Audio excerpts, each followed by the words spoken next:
Alors donc dans cette vidéo, donc nous allons voir donc comment calculer donc la quantité de matière lorsqu'on a une électrolyse. Alors pour être plus clair, donc on sait que au cours d'une électrolyse, ben, on fait circuler un courant dans une solution qui conduit le courant, une solution qui contient des ions. Donc au cours d'une électrolyse, on mesure deux paramètres. On mesure l'intensité du courant. Donc par exemple ici, ben, on a une intensité de 500 mA. Et on mesure à l'aide d'un chronomètre la durée de l'expérience. Donc ici, par exemple, ma durée de l'expérience, ben, ça va être delta t est égal 25 minutes. Donc j'ai fait circuler un courant de 500 mA pendant 25 minutes. Alors, on regarde un petit peu mon expérience. Donc ici, j'ai pris de l'eau avec de l'acide sulfurique, hein, donc O plus H2SO4. H2SO4. Alors, l'eau distillée donc, ne conduit pas le courant. Donc, pour que ça puisse conduire le courant, donc j'ai rajouté de l'acide sulfurique qui va donner des ions H3 ou plus et des ions SO4 de moins. Et donc, grâce à ces ions, ben, la solution pourra conduire le courant et on pourra avoir une électrolyse. Donc, et comme électrode, donc j'ai utilisé donc des lames de platine. Donc, c'est un métal qui est inattaquable et donc il ne va pas faire partie de l'électrolyse. Donc, il ne va pas réagir chimiquement. Donc, première chose, donc quel est le but de cette expérience, hein? Donc, à partir des valeurs de I et de delta T, on doit trouver ben, les volumes et les masses de produits formés. Donc ici, dans notre expérience, lorsqu'on réalise l'électrolyse, on constate que au pôle moins, ben, il se forme des bulles de H2, qui est un gaz inflammable, et au pôle plus, on constate qu'il se forme des bulles de O2. Et donc, bien sûr, comme il se forme un gaz, donc nous on voudrait trouver donc le nombre de moles de gaz qui s'est formé au cours de cette électrolyse, et on voudrait trouver ben, le volume de gaz. Alors, donc bien sûr, donc pour pouvoir faire ça, donc on va utiliser donc il faut d'abord écrire les demi-équations, hein. Donc ici il y a deux couples. Donc le premier couple c'est H plus H2. Donc comme pour une pile, on commence par écrire les demi-équations et à les mettre dans le bon ordre. Donc ici donc ça va être H plus qui va égal donc H2. Donc ici j'ai 2H+, donc je mets 2H+. J'ai 2 plus ici, j'ai pas de charge de l'autre côté, donc je rajoute 2 électrons. Donc ça on avait fait une précédente vidéo pour voir comment on équilibre les demi-équations. Ensuite je mets cette réaction là dans le bon ordre. Donc ici je vois que ben, il se forme du H2, donc ça veut dire que H2 est produit. Donc comme H2 est produit, il doit se trouver de ce côté-là. Donc H2 est produit. Donc ma réaction, c'est bien 2H+, plus 2 électrons, et là je mets une flèche qui va donner H2. Voilà, donc j'ai écrit ma première demi-équation électronique, donc c'est celle qui se passe au pôle, donc moins. Voilà. Ensuite, au pôle plus, ben, il se forme du O2, et la demi-équation, c'est, enfin le couple redox, c'est O2, H2O. Donc même chose, je commence par équilibrer ma demi-équation électronique, et ensuite je vais la mettre dans le bon ordre. Donc j'ai O2 égale donc H2O. Donc toujours je mets celui-là du côté gauche et l'autre du côté droit. Ensuite, ben, j'ai deux oxygènes, donc je mets un 2. J'ai 4 hydrogènes de l'autre côté, ben, je mets des H+. Donc quand on a besoin d'hydrogène, on met des H+. Et ensuite, ben, j'ai une charge ici qui vaut 0, là qui vaut 0, et là qui est 4+. Donc je dois rajouter 4 électrons. Voilà. Donc ma demi-équation est équilibrée. Il faut maintenant regarder qui sont les produits. Donc au cours de mon électrolyse, donc c'est du O2 qui a été produit. Donc comme le O2 a été produit, donc on voit qu'ici dans l'équation il est écrit du côté des réactifs, donc je dois mettre le O2 de l'autre côté. Donc je dois changer le sens de la demi-équation. Donc ici, donc comme O2 a été un produit de l'électrolyse, donc ma demi-équation c'est 2H2O qui donne O2 plus 4H+, plus 4 électrons. Donc cette demi-équation-là se produit au pôle moins. Enfin au pôle plus plutôt. Voilà. Voilà. Donc ça c'est la première étape. Donc comme pour une pile, donc au cours d'une électrolyse, il faut écrire les demi-équations et il faut chercher qui sont les produits. Alors par rapport à une pile, donc on se basait nous sur le sens des électrons pour trouver pour mettre les demi-équations dans le bon ordre. Donc au cours d'une électrolyse, on va se baser plutôt sur les produits formés. Voilà, donc j'ai mes deux demi-équations. Donc maintenant il va falloir les exploiter. Alors deuxième étape, une fois que j'ai écrit mes demi-équations, on a besoin du nombre de moles d'électrons. On a besoin de calculer la quantité d'électrons. Donc on a vu que dans une précédente vidéo, que le nombre de la quantité d'électrons, c'est-à-dire le nombre de moles d'électrons, c'est égal à I fois delta T sur ENA. Donc ici, donc j'ai mesuré l'intensité, ça fait 500 mA, donc ça fait 500 fois 10 puissance moins 3. Donc j'ai une durée de 25 minutes. Dans une minute, il y a 60 secondes, donc ça fait fois 25 fois 60. Je divise par la charge d'un électron, 1,6 fois 10 puissance moins 19, et par le nombre d'Avogadro, 6,022 fois 10 puissance 23. Voilà. Et j'aurai la quantité d'électrons.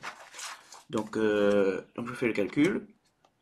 Donc 500 fois 10 puissance moins 3 fois 25 fois 60 divisé par, entre parenthèses, 1,6 fois 10 puissance moins 19 fois 6,022 fois 10 puissance 23. Alors, donc ça nous donne en termes de quantité, ça nous donne 7,78 fois 10 puissance moins 3 mol. Voilà. Donc là, on a calculé donc le nombre de moles d'électrons. Donc il nous reste maintenant donc à calculer le nombre de moles pour le reste, le nombre de moles de O2 et le nombre de moles de H2. Alors, pour trouver le nombre de moles de OE et de H2, il faut regarder les demi-équations. Donc vous avez remarqué que je n'ai pas écrit l'équation bilan. On peut l'écrire, mais en fait, comme pour les piles, donc ce qui est intéressant d'exploiter, ce sont les demi-équations. Alors, on va regarder ce que nous dit la demi-équation. Donc la première demi-équation, elle nous dit que si on consomme 2 moles d'ion H+, dans ce cas-là, il nous faut 2 moles d'électrons, et on va obtenir 1 mole de H2. Donc autrement dit, à partir de 2 moles d'électrons, on n'obtient qu'une seule mole de H2. Donc si en plus clair, ça veut dire que le nombre de moles de H2, c'est le nombre de moles d'électrons qu'on divise par 2.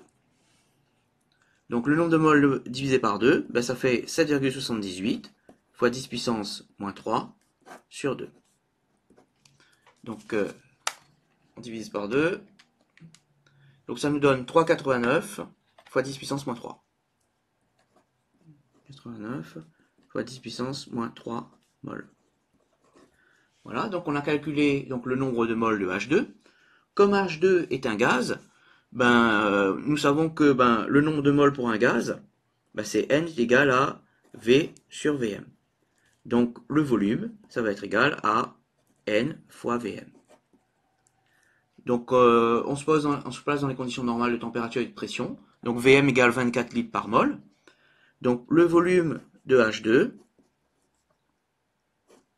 donc ça va être égal au nombre de moles de H2 fois fois le volume molaire. Voilà. Alors si on fait l'application numérique, ça nous fait 3,89 fois 10 puissance moins 3 fois 24 litres par mol. Donc ça fois 24 litres. Donc ça nous donne 0,0934 93,4. Donc ce qui fait donc litres. Donc en millilitres, donc ça nous donne un volume de 93,4 millilitres. Voilà. Donc là, donc on a supposé bien sûr donc dans cette expérience qu'il n'y avait que H2 qui se produit. Alors donc le résultat expérimental va être très voisin de ça. Alors simplement c'est que au cours d'une électrolyse, donc il y a des réactions parasites et donc le volume qu'on peut trouver, le volume qu'on va trouver va être légèrement inférieur à cette valeur-là. Alors on s'intéresse maintenant du côté du pôle positif. Du côté du pôle positif, pareil. Donc on va calculer donc le nombre de moles de O2 en utilisant la deuxième demi-équation. Donc en lisant la deuxième demi-équation, on a c'est là plutôt, à partir de 2 moles d'eau, on obtient 1 mole de O2, 4 moles de H+, et 4 moles d'électrons.